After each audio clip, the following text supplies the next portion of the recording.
What's up, guys? It's a beautiful Monday morning. I'm off on Mondays. And we are going to do a Drumdums Watches. I haven't done a Drumdums Watches in like a month now, I think. But today's going to be a special one because we're going to do a VHS Edition. We're actually going to do the Fog. John Carpenter's The Fog. And you can see on my screen right now the RCA Color Track 2000. My baby. I gave her a name too, by the way. Her name is going to be... I forgot her name. Hold on, let me think. Oh, Jolene, that's right. I'm going to give her the name Jolene because I was a Dolly Parton fan back in the day. But she looks like a Jolene, don't you think? But yeah, so I'm turning on the power now and I'm ejecting Halloween 4. I was just doing Halloween 4 last night. I was watching it on my the TV on VHS and it really brought back memories. It really brought back memories. I haven't watched Halloween 4 on VHS in well over 20 years. But yeah, and I might switch it off. I might do some in front of this TV and I might do some in front of the big TV in the living room. I'm not sure yet. It all depends because I like switching things up in the Drumdums Watches. I don't want it to look stale, you know, because sometimes these things can get kind of long. So anyway, welcome to a new Drumdums Watches, The Fog. Here we go. And what better way to get there than VHS? Oh, that's great. It just like pops out of nowhere.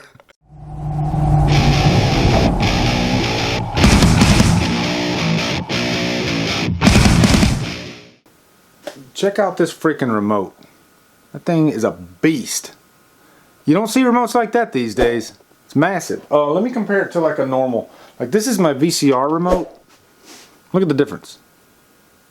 It's just it's a monster. And then you got this, yeah, for all the extra buttons. This is 1983, people. That's a 1983 remote. And this TV was actually kind of one of the first post big console TVs because they wanted to go smaller, I guess, with the TVs. So yeah. We'll open your eyes. You may think a big TV picture means a big piece of furniture, but RCA is changing the shape of television. These new Color Track 2000s have a big 25-inch picture and include the slimmest cabinetry you can buy. With cable tuning, remote control, and our most advanced color technology, you may not believe them until you see them. And this was like state-of-the-art back then. But you know what? I still don't mind the picture. I adjusted the picture last night, and you know, for VHS, it looks like a nice VHS movie. But I'm going to turn on the TV now. Is the TV plugged in? But yeah, so I don't know if you'll be able to hear this in the audio, but you can hear like a poof when I turn it on. There it goes. Did you hear that? Pretty crazy. But and then here we're gonna grab the VCR remote and I'm gonna hit play. So my VCR remote batteries died. Luckily I bought this big, like a 36 pack of AA batteries for $6. Can't beat that. And you need a lot of batteries when you're dealing with VCRs and, you know, 1983 televisions. So okay, now let's try it. Play. Boom. There we go. Oh, MGMUA. I've never played The Fog on VHS too, so hopefully this doesn't have any tracking issues. I think we're good. I think we're good. There's the warning. Let me see. If I cut off this light, does that make it better? Maybe a little bit? Yeah, there we go. I like that. And let me adjust you guys just a little bit. This TV is pretty bassy too, actually. You know, I actually had to turn down the bass some. And we got one of those coming attractions trailers here. So I just saw Fargo on there. Oh, there's Usual Suspects. Yeah, good stuff. Okay, so here we go. The movie is starting. Yep, Embassy Home Entertainment. And I just love this soundtrack, the score. One of Carpenter's most underrated scores, really. Is All That We See or Seem But a Dream Within a Dream, Edgar Allan Poe. I think us horror fans, we love Edgar Allan Poe, right? Now, the story of The Fog is it's a good story. It's interesting. And John Carpenter actually, him and Deborah Hill, they came up with the story when they visited Stonehenge. But it's just interesting that this town kind of is ran by and they worship murderers. Or they're not murderers, but their ancestors are murderers. And so the ancestors themselves are kind of worshipped. You know, the whole town kind of swept this whole murder thing under the rug. And so 100 years later, all the boatsmen that were on that ship, they come and they get their revenge. And it's just a unique story. I really dug it. But I like how they start the movie off with, this little campfire tale. 11:55. 11:55. And he's just telling them about, the story of the ship that was ransacked, 100 years ago. And the interesting story about The Fog is it's the first movie that Carpenter did after Halloween. And he had pretty much all the studios coming after him after the success of Halloween, and they wanted to capitalize on his fame. And his words were they offered him the biggest check that he could possibly imagine, or something like that. So here's the scene, one of the few movies that Carpenter has actually, made a cameo in, and he is not the best actor. But, what he lacks in acting, he makes up for in directing. But I don't think Carpenter feels comfortable in front of the camera, Or at least at this time, he sure didn't. But that is Hal Holbrook, who is playing the priest. He is a classic veteran actor. I remember seeing him on quite a few TV shows earlier in the 70s and 80s. But one thing I love about The Fog is how it's like so subtle with its violence and with its scares. And it's one of those movies that I use as an example of how to properly do a jump scare. It's perfectly done. And I'll talk about that when we get to a specific scene that utilizes jump scares like flawlessly. Yep, and this is where the priest sees in the book midnight till 1 belongs to the dead, and it's 100 years later after the ship was ransacked, and they're going to come back. And that was, I think, last week. Cody Leach actually mentioned that in Killer Flicks. But yeah, it's April 20th or something like that, or 19th, something like that. But yeah. And then we got Adrienne Barbeau, who was dating Carpenter at the time. She plays the DJ perfectly, I think. And she was a hot tamale back then. Very, very attractive. And Charles Cyphers. Carpenter likes to use a lot of actors in the same movies. Charles Cyphers was Sheriff Brackett in Halloween, of course. And Nancy Loomis, there's another one that's also in the first Halloween. She plays Annie. But this is a really cool scene in the convenience store, the gas station. There is the great Tom Atkins and Jamie Lee Curtis Other side of town. making their entrance into the movie. And this is a rare occurrence with Tom Atkins without his mustache, which I don't like. I don't like it one bit. But Jamie Lee Curtis, she came back, and I think she wanted to do a part that was less like, squeaky clean girl next door. She wanted to do something a little bit more risque, because Jamie Lee Curtis has stated that she was kind of like Linda and Annie in Halloween in real life. She wasn't like Laurie Strode. So this is more like, Jamie Lee Curtis's actual character. And I've often thought that Carpenter and Kubrick, at least back in the day, they had some similarities between them. And The Fog is a perfect example of that, because I think Carpenter is his most patient when it comes to this movie, as far as his directing goes, as far as the camera goes. He'll let the camera just sit on a specific scene with nothing going on, and then he'll just kind of hit you right over the head with something. My dog just jumped. Sorry, Levi. And I think that's one reason why The Fog works so well. This is a really freaking cool scene. And this is actually one of the inserts post-production, I guess, after they went back and saw the movie, and they thought that it needed a little bit more punch, a little bit more violence. And so that's what Carpenter did. He went back and he shot this scene. I know for a fact. There we go. Oh, love it. Love it. That's pretty violent stuff, too. But out of all the ghost movies, I think this is my favorite, because the ghosts seem, real. Like they can actually reach out and touch you, reach out and kill you. They come back on this one night and they wreak havoc. And it's perfect. That's why I love The Fog. There's Janet Leigh. Yeah, making an appearance. And it's always cool to see Janet Leigh with Jamie Lee Curtis, her daughter, in a movie. But yeah, there's the Shout Factory edition. And I'm actually going to be doing a Horror Needs a Hero episode with CP from from Well I Like It Reviews in May, and we're going to be covering Shop Factory. We're going to talk about a few movies from our collections that we have. But I'm going to throw this one on the big TV so we can mix it up a little bit, you know. And let me tell you, I have been a Game of Thrones freak lately. I've been a fan of the show pretty much since the first season. And every year we go back and we watch all the seasons leading up to the new season. And so I just finished rewatching season 6 because I bought it on Blu-ray. And then I went back and I watched season 1. We're actually in the middle of season 1 right now. So I've watched season 1 probably like 4 or 5 times, but it just never gets old. I love Game of Thrones. But there's Levi. He's got his treat, and he's happy. He's got the like bacon and cheese treats. Yeah. There's that score. Ah, I love it. And so we're gonna do a chapter select, and we're gonna try to catch up where we left off on the VHS. Yep, and there she is. There's Janet Leigh again.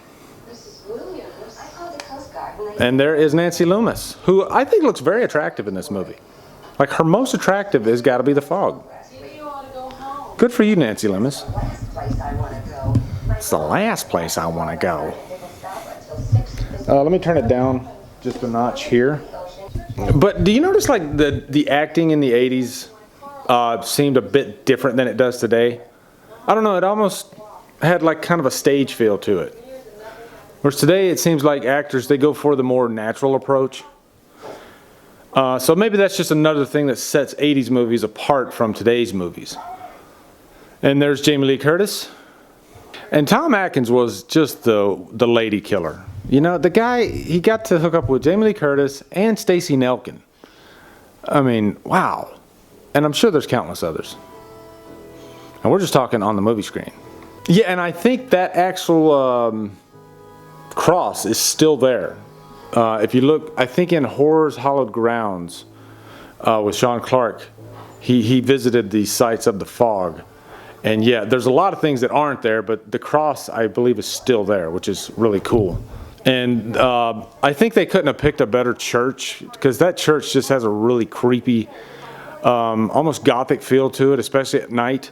And that's another thing I got to talk about with this movie is the cinematography by Dean freaking Cundy. Oh, it's so good in this. Dean Cundy did freaking Jaws. He did Halloween.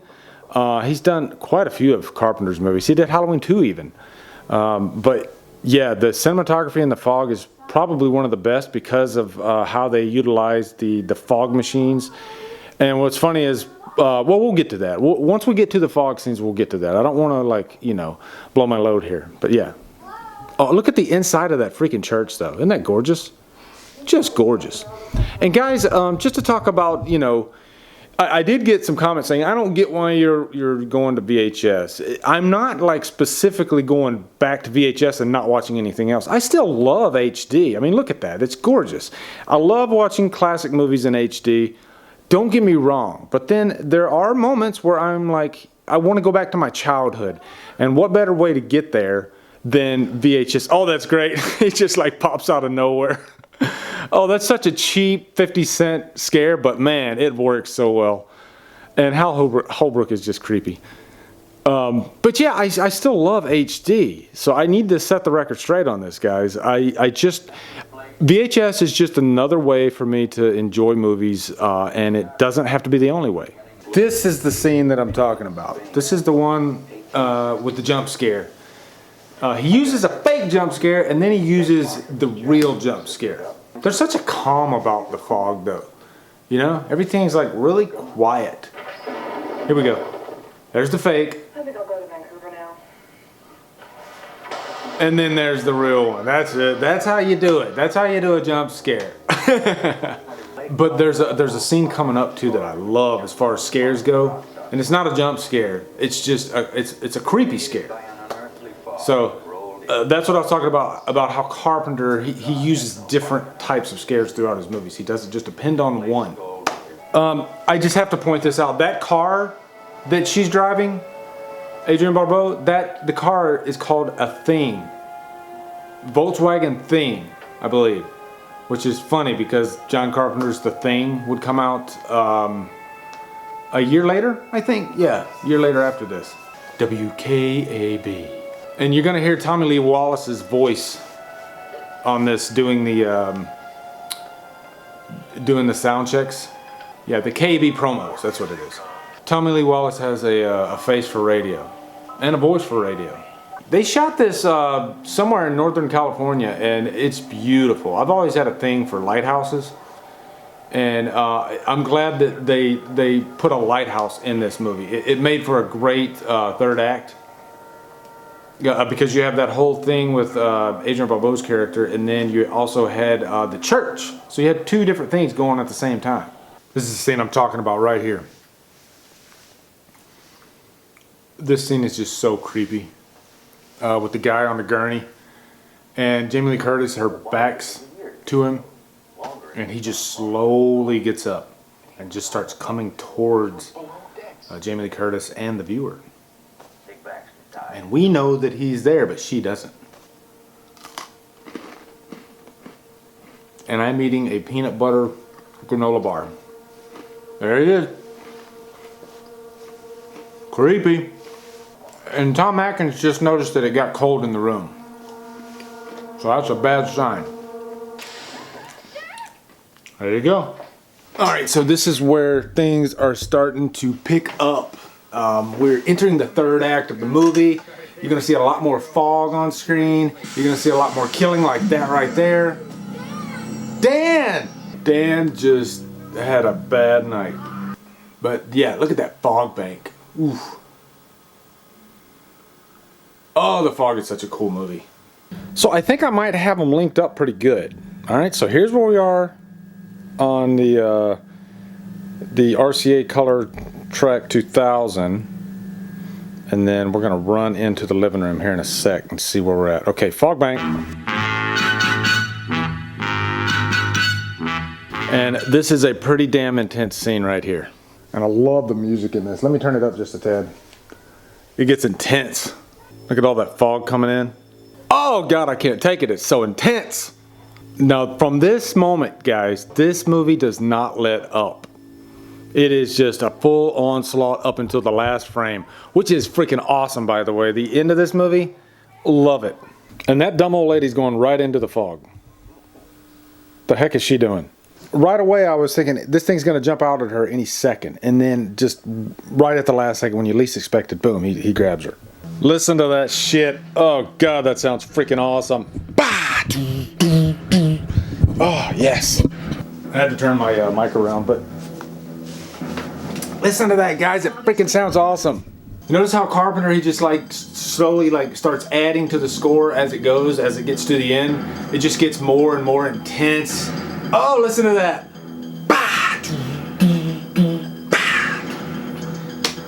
I got chill bumps right now. I swear to God, I got chill bumps. I'm gonna do some shout outs, but I can't handle it right now. It's too much. It's too much. All right, we got a quiet moment here. I'm gonna do some quick shout outs, okay? First shout out I'm gonna give is to Parker Smichael. He just messaged me on Facebook. Said he didn't know that I was doing this today. I didn't really advertise it that much. I just wanted to just bang, give you a fog VHS Drumdums Watches. But yeah, Parker, this one's for you, buddy. And up the irons, because Parker is a massive Iron Maiden fan. And I love Iron Maiden. Hell yeah. Now let's go to Killer Flicks. Okay, Patrick Holmes. He says, love The Fog. Hell yeah. Dan Wolf, my good buddy Dan Wolf over at the radio station. He did an awesome plug for me the other day on his station. That was so cool. And he sent me a bunch of VHS tapes. But yeah, he says Jolene is effing hot. Jolene is the TV there, of course, and yes, she is. That's her name, right? Yep. Dylan Clancy, my good buddy, he says, I love The Fog so much. 4 so's. And he says, my favorite Carpenter film, I Want to Marry Adrienne and Jamie. Who doesn't? Oh, God. It's hard to pick which one I like more in this. CP says, Lee, the next time you try bickering about the picture quality to either Brian or I about the films like Predator and That Shit Edition, I will forever bring up this remarkable stunt. Please be a true nostalgist and watch a Nickelodeon. Yeah, whatever, CP. Screw you, buddy. No apologies. Alright, Scott Tyndall, he says, watching this movie for the first time tonight. I know, sacrilege. Wow, Scott, this is your first time watching The Fog? Let us know what you think, man. What a classic. Freaking love The Fog. Yeah, Cody Leach. He says, I watched this movie on Friday. April 21st is unofficially the Fog Day. So yeah, April 21st. So I guess I'm releasing this Drumdums Watches at the perfect time. Look for the fog. This is it, guys. We're wrapping it up, and they really left this open for a sequel. I'm surprised they never made a sequel to The Fog, because it's something that could happen again, I guess. Maybe there'll be another one in 100 years. But they did a remake, and it's one of the worst remakes I've ever seen. Just completely gutted the movie, took all the soul out of it. I just hated it. But yeah, this is that ending that I'm talking about that I love so much. Oh, such a great ending. But yeah, we're wrapping this up, guys. Here we go, right here. I love this. Oh, so creepy. Bam! Ending of the movie. Freaking love it. That's how you end a horror movie, guys. With a freaking wallop right over your freaking skull. Love it. I say freaking way too much, don't I? I'm sorry. I'm going to get a dislike for that. But, yeah. So, it looks like that's it, guys. I'm going to turn it up so you can hear that score. Isn't that great?